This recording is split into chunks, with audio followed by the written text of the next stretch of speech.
Father Muller allied health ಸೈನ್ಸಸ್ನ physiotherapy ವಿಭಾಗದ ವತಿಯಿಂದ ಕೋವಿಡ್-19 ಬಳಿಕ ಸಹಜ ಸ್ಥಿತಿಯತ್ತ ಎಂಬ ವಿಡಿಯೋದ ಬಿಡುಗಡೆ ಸಮಾರಂಭವು ಸಂಸ್ಥೆಯ ಕೌನ್ಸಿಲ್ ಹಾಲ್ನಲ್ಲಿ ನಡೆಯಿತು.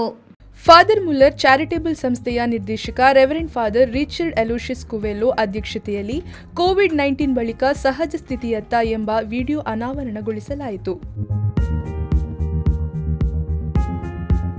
Welcome to the COVID-19 physiotherapy rehabilitation for the community.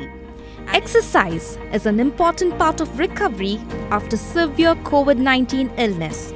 Take a deep breath through your nose and breathe out slowly through your mouth. ಈ ಸಂದರ್ಭ ಮಾತನಾಡಿದ ರೆವರೆಂಡ್ ಫಾದರ್ ರಿಚರ್ಡ್ ಅಲೋಶಿಯಸ್ ಕುವೆಲ್ಲೋ ಅವರು ಕೋವಿಡ್-19 ಸಮಾಜದಲ್ಲಿ ಸಾಕಷ್ಟು ಸಾವು ನೋವುಗಳಿಗೆ ಕಾರಣವಾಗಿದೆ. ಇದೀಗ ಕೋವಿಡ್ ಸೋಂಕಿನಿಂದ ಚೇತರಿಸಿಕೊಂಡವರ ದೇಹವನ್ನ ಸಹಜ ಸ್ಥಿತಿಗೆ ತರುವಲ್ಲಿ ಫಿಸಿಯೋಥೆರಪಿ ಪಾತ್ರ ಪ್ರಮುಖವಾಗಿದೆ ಎಂದು ಹೇಳಿದರು. The COVID-19 pandemic has brought us fear, anxiety and a kind of lockdown which makes us not to go out and all these problems. What is this life? Still the fear is there. And now the impending third wave is also announced. There is motivation. Certainly it is possible for them also to perform these small exercises which improves their wellness, and certainly it will be a great help. So once again, Dr. Sydney, head of the department, and Cherishma and all the faculty who are involved in producing this short video.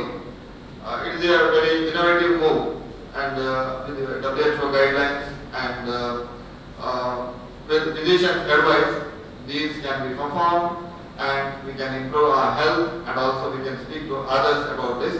I wish all the best. ಈ ಸಂದರ್ಭ ಕಾರ್ಯಕ್ರಮದಲ್ಲಿ father Muller Medical ಕಾಲೇಜಿನ ಆಡಳಿತಾಧಿಕಾರಿ Reverend Father Ajit Menezes, Father Muller Medical College of Health ಸೈನ್ಸ್ನ ಆಡಳಿತ ಅಧಿಕಾರಿ Reverend Father Rudolph Ravi D'Sa, Father Muller Medical College ಮತ್ತು ಆಸ್ಪತ್ರೆಯ ಸಹಾಯಕ ಆಡಳಿತ ಅಧಿಕಾರಿ Father Jeevan Sequeira, Father Nelson Pais, Dean Doctor Antony Sylvan D'Souza, medical superintendent Doctor Uday Kumar, deputy medical superintendent Doctor Kishan Shetty, chief nursing officer Janet, physiotherapy ವಿಭಾಗದ ಮುಖ್ಯಸ್ಥರಾದ Professor Sydney Roshan Rebello, Professor Cherishma D'Silva ಮೊದಲಾದವರು ಉಪಸ್ಥಿತರಿದ್ದರು.